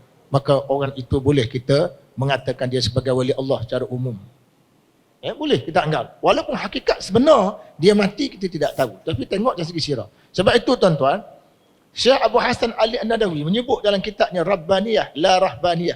Dia kata dia memperakusaksi bahawa Syekhul Islam Ibn Taymiyah dan muridnya Al-Imam Ibn Qayyim adalah di antara wali-wali Allah. Kerana memandangkan perjuangan dia, kitab-kitabnya dia karang tuan-tuan begitu hebat. Di zaman tidak ada komputer. Zaman kita hari ini hampir semua pelajar universiti ada komputer. Tapi tak ada seorang pun boleh karang 2-3 buah buku dengan komputer yang ada. Tetapi Syekhul Islam Ibn Taymiyah ni tuan-tuan, dia karang beratus jilid buku seolah-olah menggambarkan dia ada komputer. Begitu juga yang berlaku pada Imam Nawawi sebelum daripada beliau lagi. Mengarang beratus kitab. Seolah-olah dia ada komputer zaman tu tuan-tuan. Kita hari ini ada komputer, satu kitab pun tak keluar. Dia sebaliknya lah, berlaku lah. Itu dia antara kelebihan. Jadi ini 3 bentuk. Cuma asas penting tuan-tuan bila kita bercakap dalam soal ini ialah kita kena faham tuan-tuan. Selepas tiga perkara tadi, saya sebut 3 pandangan ulama, Syekhul Islam Taimiyah menyebut salah satu wali yang dilupai oleh masyarakat. Dia sebenarnya adalah pendukung agama Allah paling kuat. Kalau tidak, kerana dia dakwah tidak akan tersebar. Dia ini kata Syekhul Islam Taimiyah ialah ulama. Sebab kita tuan-tuan tak pernah anggap ulama tu wali Allah tengah masyarakat. Yang dok anggap wali Allah tu tok syekh dalam zikir. Sebab tu Syekh Qardawi kata, kalau di Mesir wali Allah tu siapa? Syekh Ahmad Badawi, Syekh Ahmad Rifai, Syekh Abu Hasan Syadili. Dia anggap pengasas tarekat sufi. Ulama-ulama seperti Bukhari, Muslim, Ibnu Majah, lagi Tirmizi, ini tak dianggap sebagai wali oleh masyarakat. Padahal mereka lah wali Allah. Dengan usaha yang mereka buat, hadis Rasulullah SAW sampai kepada kita. Sebab itu Ibn Taymiyah kata, antaranya adalah ulama. Ulama ni pertama dia buat yang wajib. Yang kedua, disiplinkan diri dalam pelaksanaan sunat. Yang ketiga, dia ada satu kelebihan, ilmu. Bila dia ada ilmu, dia cuba melaksanakan ilmu, dan dalam masa yang sama, tuan-tuan dan sekalian, dia sebarkan ilmu itu pada orang lain. Sebab itulah beliau mengatakan, wali dia kerana ulama itu lebih afdal daripada wali berbanding ahli ibadat. Walaupun ahli ibadat tu wali juga mendukung agama Allah menerusi ibadat yang dibuat. Tapi ulama tuan-tuan, dia buat amalan fardu, sunat pun dia buat, dan dalam masa yang sama dia menyebarkan ilmu. Sebab tu Syekh Abdul Qadir Jalani, sepakat ulama mengatakan bahawa karamah Syekh Abdul Qadir Jalani paling besar dalam hidupnya ialah istiqamah dia dalam menyebarkan ilmu selama lebih kurang 33 tahun. Dia mengajar 33 tahun. Dia berjaya menghasilkan 100,000 orang anak murid. Dan sebahagian daripada anak muridnya dihantar ke benua gelap Afrika untuk berdakwah menyebarkan Islam di benua gelap Afrika. Istiqamah di dalam berdakwah, istiqamah dalam menuntut ilmu, istiqamah dalam beramal dengan ilmu seperti mana Datuk kata, itulah dia karamah paling besar. Jadi tuan-tuan macam sekalian, tak payahlah kita nak kejar wali dalam bentuk benda-benda pelik tadi. Boleh jalan, ada sehinggakan kalau tuan baca dalam kitab Lumah, ada orang cerita kepada seorang ulama, dia kata si fulan sangat hebat, boleh berjalan di atas air. Hebat dia boleh jalan atas air, memang betul jalan atas air betul. Ulama tu jawab, itu tidak pelik, ikan berjalan di dalam air. Oh, dia jalan atas air, ikan jalan dalam air tu. Lebih hebat. Kalau hebat sepatutnya dia jangan jalan atas air, dia jalan dalam air. Macam ikan, barulah hebat. Arti dia nak cerita apa tuan-tuan? Dia nak cerita istiqamah itu satu benda yang sangat mahal. Saya ingat orang tua dulu pergi ke masjid tuan-tuan, antara masjid rumah dia tak ada kubur. Ada kubur tuan-tuan, dia pergi ke masjid pakai pakaian putih, orang kata hantu. Itulah dia istiqamah dia. Tapi orang nampak itu hantu, tapi itu istiqamah dia. Macam Datuk sebut tadi sembahyang subuh tuan-tuan, bukan satu benda yang senang. Bukan benda yang senang. Kebanyakan kita dikalahkan oleh satu makhluk yang kita pandang remeh, namanya selimut. Terang. Nama selimut je. Bila orang azan kita selimut. Yang kedua kita kalah dengan isteri bagi baru kahwin. Kita baru kahwin, isteri letak tangan je, maka kita menghilang entah ke mana. Kalah dengan benda tu. Itu istiqamah tu satu benda yang sangat mahal. Tak perlulah kita kata si pulang buat, tak payah datang. Kemampuan. Kemudian satu lagi yang disebut oleh Syekh Abdullah Naqsyabandi, dia kata, orang tanya dia kata, Tok Syekh dah mengajar kami lama, Tok Syekh tak ada satu pun sebut tunjuk karamah kepada kami. Kata Tok Syekh, dia menukilkan pandangan Imam Ibn Qayyim. Ibn Qayyim kata, di antara karamah paling besar ialah Allah Ta'ala buka keaiban diri kita sendiri untuk kita melihat keaiban itu supaya kita boleh memperbaiki dan istiqamah untuk ke arah sunnah Nabi. Buka keaiban diri untuk kita baiki diri, bukan cari keaiban orang lain. Itu adalah karamah paling besar. Itu antara karamah besar yang ada hubungan kait dengan istiqamah. Jadi sebagai kesimpulan saya nak katakan tu, kita tidak perlu minta nak jadi wali dalam konteks yang masyarakat kita sebut hari ni. Tak payah tuan-tuan. Istiqamahkan diri kita. Ya, dan jangan percaya kita terkarut. Dalam satu buku dikarang oleh Syekh Taha Baqir Surur, cerita buku ni mengenai Syekh Abdul Wahab Sya'rani. Syekh Abdul Wahab Sya'rani ni seorang ulama sufi di Mesir. Dalam buku tu cerita tuan-tuan, di Mesir, masa tu Mesir ni dijajah oleh British. British jajah Mesir. Orang Mesir tuan-tuan, dia berjalan, dia kerumung seorang lelaki yang telanjang bulat. Orang lelaki telanjang bulat. Orang kerumung dia pasal ambil berkat. Tanya soalan dia jawab. Telanjang bulat. Edward Ling, seorang pengembara Britain masa tu datang ke Mesir. Mesir di bawah jajah British. Ya, jadi Edward Ling ni pergi, dia tanya ni orang buat apa ni? Mereka jawab, kami sedang mengelilingi wali Allah. Edward Ling kata, teruk benar wali orang Islam. Telanjang bulat. Ditanya masalah agama, dia tu telanjang. Tuan faham tak? Begitu teruk Mesir, maka pada masa itu Mesir jatuh ke tangan British apabila karut marut berlaku di dalam masyarakat. Karut marut berlaku dalam masyarakat. Sebab itulah dalam satu parlimen, tuan, parlimen Britain dia mengatakan sudah cukup bagi kita nak menghancurkan umat Islam dengan cara kita wujudkan kubu-kubu besar. Supaya orang menganggap kubu-kubu besar ini sebagai kubu-kubu wali. Kenyataan ini saya sebut tuan-tuan, disebut dalam kitab Laisa Minal Islam oleh Syekh Muhammad Ghazali. Disebut dalam parlimen Britain. Kita nak hancurkan Islam, tak payah kita perang dengan senjata. Kita wujudkan kubu-kubu besar. Biar masyarakat puja ini adalah wali. Ya, ini adalah wali, itu adalah wali. Akhirnya kita kalah dengan pujaan-pujaan itu, amalan ibadat kita tak buat tu. Yang fardu kita tak buat, yang sunat kita tak buat, kita hanyut dengan khayalan simpulan-simpulan wali. Sehingga orang kata sekarang, Yaman adalah negeri sejuta wali. Betul tak? Yaman negeri sejuta wali. Dan Malaysia tak ada wali ke kawan? Malaysia tak ada wali ke? Malaysia tak ada ulama berjuang menentang British? Ada ke? Ada. Jangan kita laluan hingga menganggap di Yaman ada sejuta dan Malaysia ada berapa juta. Ini satu benda yang sangat berat. Saya tak nak panjang. Saya sebenarnya nak mendengar ceramah Datuk lebih panjang daripada nak dengar ceramah saya sendiri. Wallahu a'lam. Wassalamualaikum warahmatullahi wabarakatuh.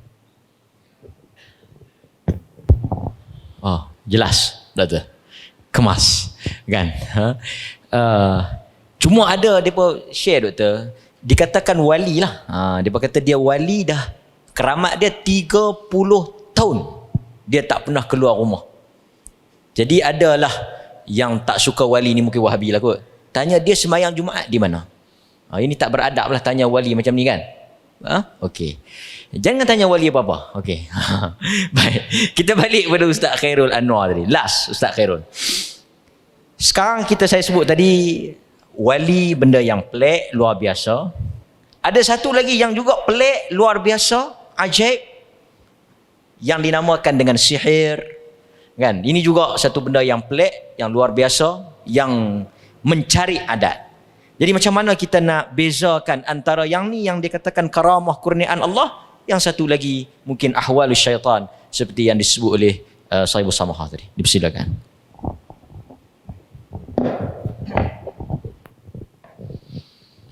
Al-karamah sebagaimana yang kita sebutkan tadi. Di sana ada namanya istidraj. Berikutnya ada sihir. Sihir ni tak ada siapa mau mengaku dia buat sihir. Tak ada siapa mau mengaku. Bapak Sufi tarekat pun tahu syirik. Siapa buat sihir kafir. Sebab sihir tujuannya lid darar, lil fasad, untuk tujuan merosakkan dan menghancurkan. Tak ada siapa mau claim sihir. Tapi semua karamah dan karamah. Tapi antara karamah tu ada benda yang dipanggil istidraj. Istidraj, Allah kata walladzina kadzabu biayatina, orang-orang yang mendustakan ayat kami, yastadrijuhum, akan pelan-pelan dia step sikit sehingga dia tak sedar dan dia tidak tahu kehancuran untuk dia. Uqbah menyatakan, Nabi kata, idza ra'aita Allah, kalau kamu melihat Allah, yu'til abd, memberi hamba dalam masalah dunia ataupun dalam kelebihan dunia, ala ma'asi, atas maksiat yang dia suka buat, wahul istidraj, itu al-istidraj. Maka istidraj ni apa? Al-akhdhu bit-tadarruj. Istidraj ni dia sikit hatta idza aznaba al-abd, sehingga seorang hamba yang melakukan dosa kepada Allah, Allah tambahkan nikmat Allah atas dia, wa ansahu taubah, sehingga nikmat-nikmat yang dia dapat tu dia melupakan taubat kepada Allah. Maka Allah kata dalam Quran, akhirnya kami ambil baghtatan. Begitu istidraj. Ini yang baca Talbisul Iblis Al-Imam Ibn Al-Jawzi. Talbis Iblis kepada puak-puak yang tentang masalah karamat. Tadi Datuk Mufti sebut tentang Al-Harith Al-Kadzab. Al-Harith Al-Kadzab, bapa dia tu sering didatangi setan. Dia ni zuhad, ubad. Awalnya dia ni seorang zahid, seorang buat kuat ibadat dan seorang zuhud. Dia rasa macam nampak benda-benda pelik dan dia takut itu syaitan. Dia tulis surat kat bapak dia. Bapak dia bagi ayat Quran. Hal unabbiukum, nak tak aku bagi tahu kepada kamu, alaman, atas siapa yang tanazzalu syaitan atau syaitan, atas siapa yang setan turun kepada orang ni, iaitu atas orang yang kulli affakin athim walaista, dan engkau bukan affakin athim, dan engkau bukanlah seorang pendusta, dan engkau bukanlah seorang buat dosa. Maka famdi, ikutlah apa yang kau nampak tu, buatlah. Bapak dah menyesatkan dia lagi. Maka dia pun, oh dah bapak dah kata begitu, maka dia pun merepek-repek lah cerita tu cerita ni. Maka dia jalan pergi ahlul masjid, jumpa ahli-ahli masjid. Dia jumpa ahli masjid, dia tak jumpa ahli yang duduk lepak kat tepi pantai dah.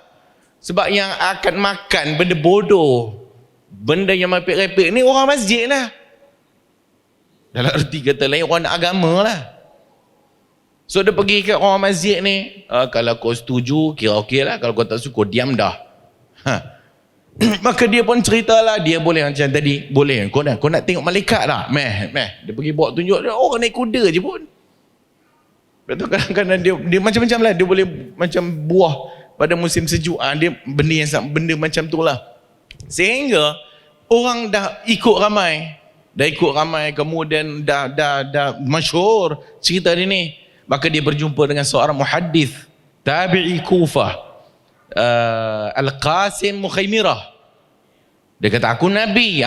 Dia mula, aku nabi. Kadzab, kau bohong. Maka dia lari. Itu pendirian ulama. Orang ataupun setan, dia akan mempengaruhi orang dalam masalah ni apabila qallal ilm.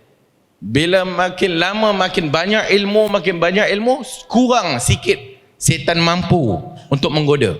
Sehingga kata Al-Imam Ibn Jauzi, al-aqilu, orang yang berakal tak akan rasa tenang dengan benda yang ajaib ni. Dia bawa cerita hak yang tadi tu, Al-Haris ni akhirnya disalib lah oleh Al-Malik Ibn Marwan. Datang Khalid Ibn Yazid Ibn Muawiyah datang, kenapa kau bunuh? Kalau aku ada, aku tak cadang bunuh, kita kurung dia, jangan bagi dia makan. Kita tengok. Orang macam ni kena buat macam tu. Apa nama, Rabi'atul Adawiyah dalam Bidayah wa Nihayah, dalam Siyar Alamin Nubala, dia ada anak saudara namanya Zulfa. Zulfa tanya kepada dia, wahai makcik, kenapa engkau tak suka orang jumpa engkau? Ni Rabi'atul Adawiyah yang suka sangat orang dia cerita wali-wali ni. Dia ada karamah lah. Tapi bila anak saudara dia ni tanya kepada dia, kenapa kau tak suka orang datang jumpa kau? Dia kata, bukan aku tak suka jumpa orang, buat apa faedah pun. Dia pun datang, dia pun cerita yang aku pun tak buat benda tu. Tengah semayang jumpa duit bawah sejadah. Alah, kita pun banyak kali jadi. Kemudian dia kata, orang duk cerita ni, banyak ni duk cerita. Masuk rumah Rabi'atul Adawiyah ada rezeki. Semua cerita yang ada contoh sebelum lah kan. Ada rezeki daripada mana? Rabi'atul Adawiyah kata, kalau lah betul apa yang jadi, aku pun takut nak sentuh makanan tu. Aku tak nak. Dia sendiri pun tak mau benda-benda macam ni, dan dia tidak rasa tenang dengan benda tu. Satu hari dia berbangkit puasa pada musim sejuk. Dia ada hak tengok, daging ada, tapi bawang tak ada. Bawang merah tak ada. Dia pun bisik, kalau ada bawang masak sedap ni, sejuk-sejuk. Tiba-tiba datang burung, lempar bawang. Bawang.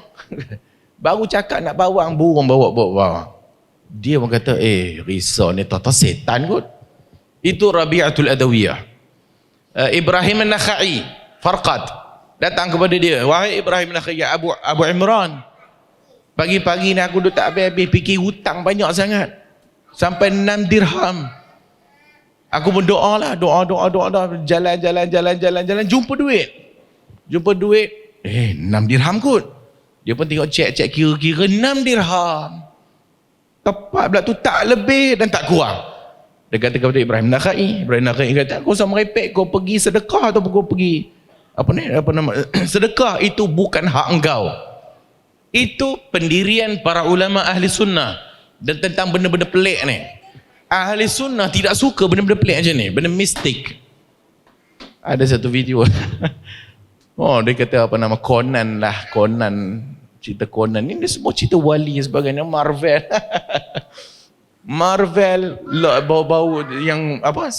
2-3 bulan yang sebelum tu macam-macam cerita. Jumpa naga dalam sungai lah. Jumpa apa dia semua tu. Semua ada cerita Marvel tu. Semua ada. Buka lah. Nak jadi apa? Nak Grand Sheikh ada. Doctor Strange. Nak belajar beradab ada. Pergi jumpa Ancient One. Semua ada dalam Marvel. Dia pun kata hak tu Tarkan Naqsyabandi tu. Dia pun kata ada dalam Marvel. Aku dah lama tulis dah ada dalam Marvel. Kan? Maka cerita kartun macam ni tak ada dalam kitab Ahli Sunnah. Ada Ahli Sunnah tidak teringin pun nak tahu. Sehingga para ulama tadi tu pun benda-benda berlaku ni dia alihkan kepada benda lain. Dia alih kepada benda lain. Sebab benda tu kata Al-Imam Al-Jauzi kemungkinan kebetulan. Kemungkinan istidrajan. Kemungkinan istidraj. Maka dia rasa dia bagus. Dia rasa dia dapat benda pelik-pelik ni. Akhirnya jadilah apa yang jadi. Kenapa istighasa, isti'anah? Kenapa itu yang paling seronok sekali tajuk dia kepada pokok-pokok macam ni? Kerana itulah tajuk yang akan membangkitkan kehebatan orang mati. Mana boleh dia buat apa dah, orang tu dah mati dah. Tak boleh dah bawa keluar dia awetnya kawan tu, tak boleh. Islam tak bagi, dia tahu. Tak boleh dia bawa buah neneh ke, buah limau ke kat kubur tu, dia tahu. Ini pun nampak benar. Maka ada satu ruang je yang boleh hak nampak bagus hak ni wali, istighasa, isti'anah. Sebab tu kita tak jumpa daripada kalam ulama awal tentang istighasa, isti'anah secara spesifik, tak ada. Tak ada kalam Abu Hanifah secara spesifik isti'anah dengan orang mati. Istighasa dengan orang mati. Tak ada kalam spesifik dari Imam Syafi'i. Tak ada kalam spesifik dari Imam Malik. Tak ada spesifik tentang mohon isti'anah, istighasa kepada orang dah mati. Sebab itu yang banyak adalah mutaakhirin. Ulama-ulama mutaakhirin yang cakap tentang masalah istighasa dan isti'anah. Dan antara ulama-ulama terkini, zaman kini, semua menyatakan tak boleh. Dan semua menyatakan bahawa itu tidak boleh dan akan membawa kepada syirik. Tidak syirik pun akan membawa kepada syirik. Tahu pula pokok tu kalau diminta, bodoh. Tahu. Dia yang cakap, bukan aku yang cakap. Dia yang cakap. Minta kepada pokok tu. Sebab nature pokok tidak diciptakan untuk menjawab doa. Bodoh lah. Maka tidakkah begitu Al-Quran menceritakan bagaimana Ibrahim apabila dihancurkan berhala-berhala yang ada, maka dia tinggal hak yang besar, bubuh kapak kepada hak yang besar, supaya orang fikir tengok hak besar tu yang ada kapak tu, agaknya yang besar tu tahu pula, dia pun tak nak percaya. Berlaku pada zaman jahiliyah, Manat, Uzza, semua ni apa bendanya? Uzza pokok, sehingga apabila Fatuh Makkah ditebang pokok ni. Sampai kat Nabi kata, kau tak bunuh pun Uzza, pergi bunuh Uzza. Ada perempuan tengok orang gila rambut mengebang, lari lintang bukang, dia pun bunuh perempuan ni. Nabi kata, tilkal Uzza, itulah dia Uzza. Orang yang memanggil orang buat merepek dekat pokok. Zatu Anwat, orang balik daripada Nabi nampak pokok, wahai Rasulullah, teringat zaman dulu ada pokok Zatu Anwat, tempat gantung pedang, tempat i'tikaf bawahnya. Maka dia kata, boleh tak buat kami Zatu Anwat? Nabi marah lah. Perkataan kamu semua ni saling tak tumpah macam apa yang pengikut Musa cakap. Ij'al lana ilahan kama lahum aliha. Buat kami Tuhan macam mana mereka ada Tuhan. Maka Islam bedak sejak zaman Nabi. Sebab tu bila kita kata tak ada dalil. Kawan tu pergi buat video lah, dia kata ada dalil mayat boleh berdoa kepada orang hidup.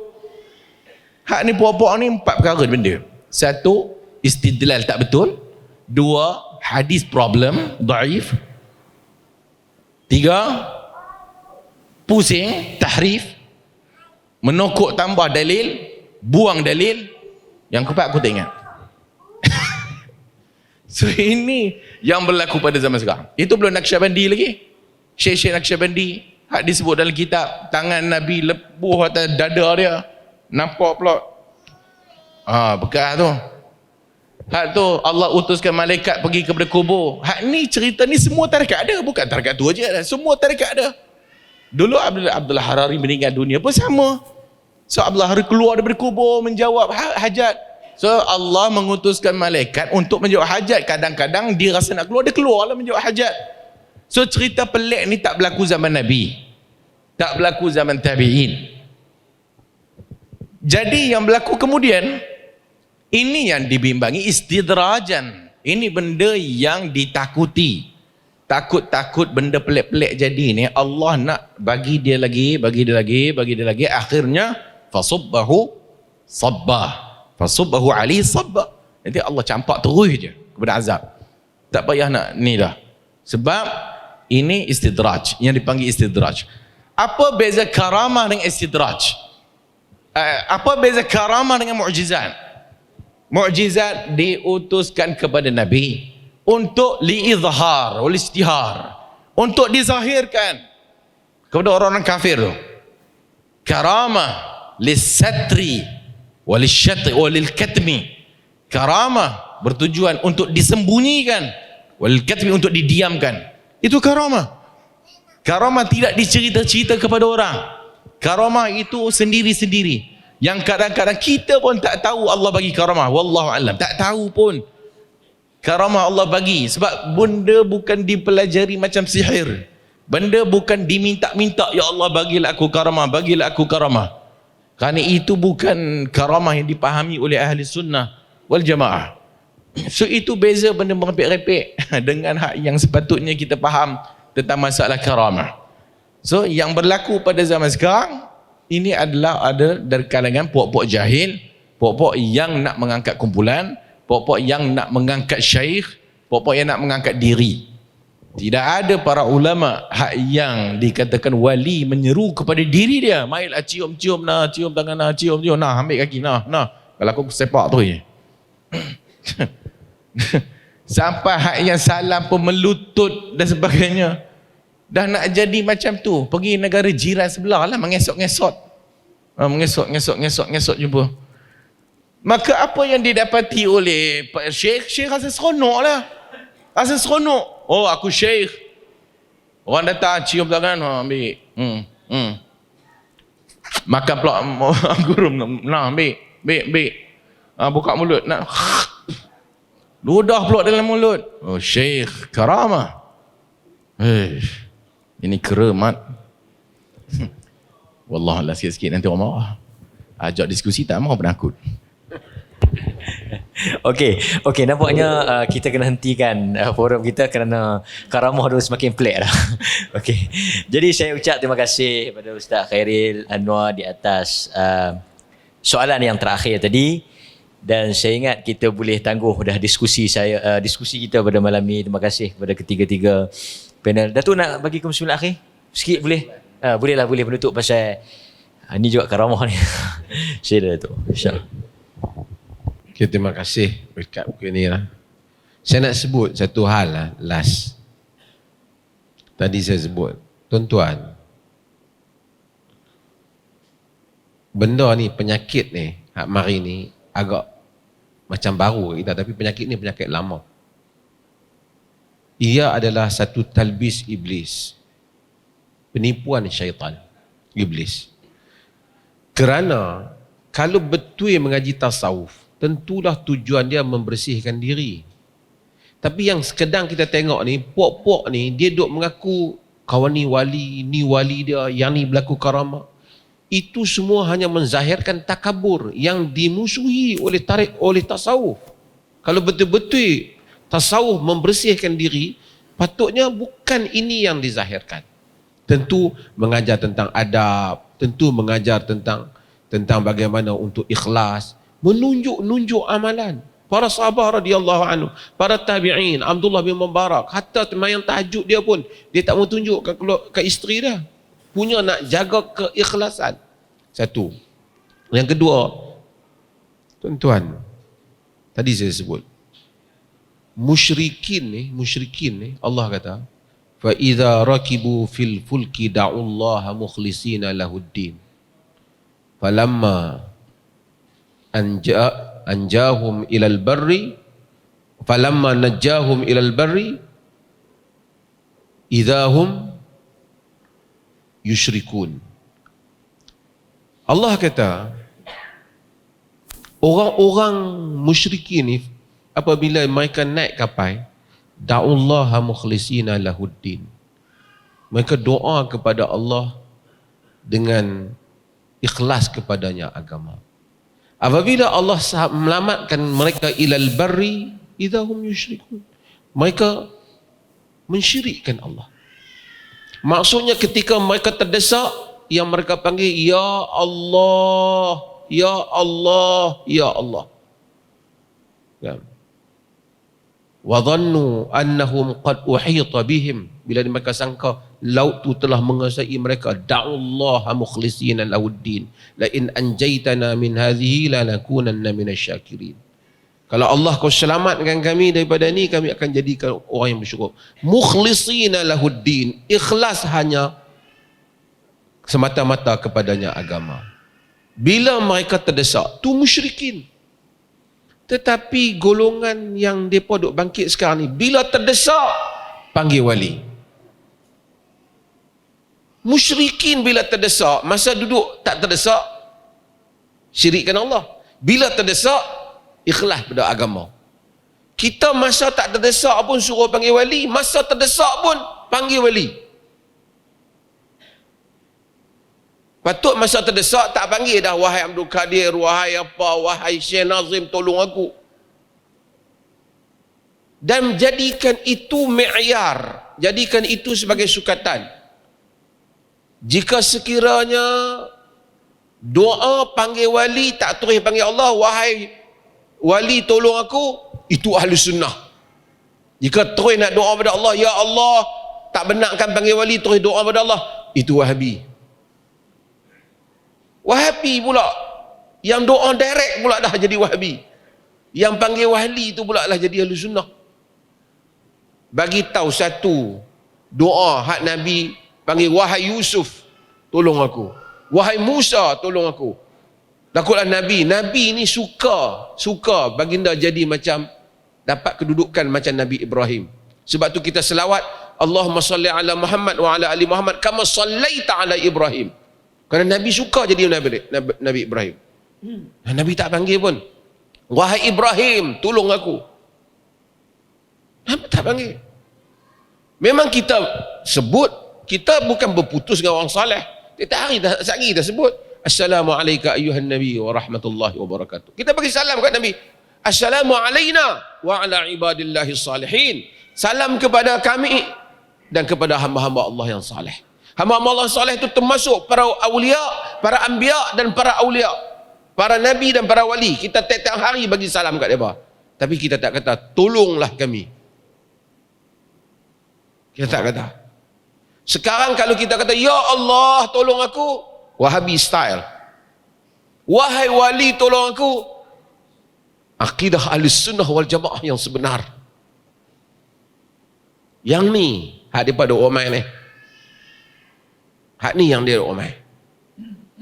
Nak tahu Ahlussunnah, patut cakap tentang ibadah, ikut Nabi, cakap tentang masuk ya 1000 wali, 1000 karamah. Wali ni bila pergi jumpa, kejadian ajaib telah berlaku. Ramai orang telah berlaku kejadian ajaib dalam hidup dia di kalangan orang soleh. Tapi bukan dia nak cerita kat orang. Semua kita yang melalui ibadah mungkin melalui perkara-perkara yang luar biasa yang berlaku di tangan Allah, jadikan berlaku pada diri kita. Tapi ada kita doa habaq, telah berlaku karamah saya pagi tadi. Tapi ini sampai boleh nak murid semua mai, ya Sultanul Aulia, wahai Sultan Aulia. Naam. Wahai Sultan para wali. Ini satu ajaran yang telah dihadapi, tuan-tuan, memang ada tentangan. Dalam Al-Ayatul Bayyinat fi adami sima'il amwat inda al-Hanafiyyah as-Sadat, yang ditulis oleh Nu'man Al-Alusi, anak kepada Mahmud Al-Alusi. Dia tulis, dia tu Hanafi. Anak kepada mazhab Hanafi. Tak ada, dia kata setelah dia kaji dalam mazhab Hanafi, semua tak bagi panggil wali ni. Punya dia diterima pada masyarakat dia, punya besar, dia anggap sehingga dia kata, disebut jauzi, wa kana jauziyya zamanihi. Dia bagaikan jauzi pada zaman dia. Yang ni dia bagaikan Ibnul Jauzi. Ibnul Jauzi ni terkenal pasal penceramah yang ribu-ribu orang dengar pada zaman dia. Dia kata apabila dia cakap kata wali tak boleh duk panggil kubur, terus masyarakat berkelahi dengan dia. Punya begitu teruk pada zaman tu 200 tahun yang lepas. Di Iraq, di Mesir. Benda ni dah jadi. Sebab itu tuan-tuan, besok benda bila ni masuk, tak lama lagi bila kita dengar ya Husain macam Syiah, kita tak boleh kata apa dah. Yang ni pun duk panggil, antara panggil Nazim, panggil Syekh Noh, panggil wali Pulau Besar, panggil ya Husain cucu Nabi, siapa lebih besar?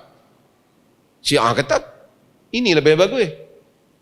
Sebab tu dalam buku Summah Tadait, kemudian aku pun menemui jalannya, buku Syiah yang banyak mempengaruhi orang Melayu masa awal dulu. Dia kata salah satu hujah yang menyebabkan kaum tu masuk Syiah, dia kata kau duk panggil Abdul Qadir Jailani sedangkan aku panggil Kazim, Baqir, Husain, ini anak cucu Nabi. Abdul Qadir Jailani lagi jauh pada tu, kenapa aku pula sesat? Terus dia masuk Syiah. Betul juga dia kata. Kita duk panggil wali biasa, Syiah terus dekat dengan Nabi. Ya Husain, siapa yang menziarahi Husain seperti 100 haji dalam buku Syiah. Tuan-tuan, semua benda ni lepas ni akan mai, na'udzubillah, kita akan tengoklah depa ni dah antara malu dengan tak malu ni. Sat kata panggil pokok boleh, sat kata panggil pokok tak boleh. Pasal apa panggil pokok tak boleh? Pokok letak atas kubur, meringankan siksaan ahli kubur. Pokok belakang lagi tinggi, tak kuasa pokok. Nabi kata binatang semua berdoa kepada penuntut ilmu hatta hitan fil ma', sehingga kan haiwan di dalam air. Lepas pada ni panggil pula wahai ikan, haiwan boleh, wahai unta tunaikan hajat aku. Apa beza dengan orang yang panggil wahai lembu tunaikan hajat aku? Kita bukan niat lembu tu tunai. Lembu tu bertasbih kepada Allah Ta'ala. Dialah doa kepada Allah. Tuan-tuan, non-stop benda ni. Dan kita buka, semua boleh. Itu yang dia teragak-agak nak jawab. Oh Jesus help me. Wahai Jesus tolong aku. Pasal apa tak boleh? Jesus, Nabi. Dia kata dia anak Tuhan. Tak. Kita tak kata dia anak Tuhan. Kita kata dia Nabi. Boleh tak? Dia kata, oh jangan bagi tahu orang macam tu. Dah nak tanya. Hang punya kaedah. Tak boleh. Wahai Nazim boleh tolong. Oh Jesus tak boleh. Pasal apa pula? Nazim ni wali saya. Yang ni Nabi. Dan Jesus hidup lagi. Yang ni mati dah. Tuan-tuan, mereka telah buat benda yang akan merobohkan seluruh rangkaian agama ni. Jawapan mereka simple. Yang mana tentang Wahabi. Yang tu saja. Itu saja jawapan hamba dah. Tetapi lihatlah, bacalah Quran dan hadis, adakah ini dibuat oleh para sahabat radhiyallahu anhum ajmain. Sekian, wassalamualaikum warahmatullahi wabarakatuh. Jadi dengan kesimpulan yang tuntas yang telah diberikan oleh Sahibus Samahah tadi, maka berakhirlah wacana ilmiah seri yang ketiga, kewalian antara timbangan syarak dan mitos. Saya dengan segala hormat dan penuh ta'zimnya menyerahkan balik program ini kepada pihak masjid. Saya memohon maaf kepada tuan-tuan dan para wali yang hadir sekalian jika ada saya tersalah dan tersilap. Terima kasih.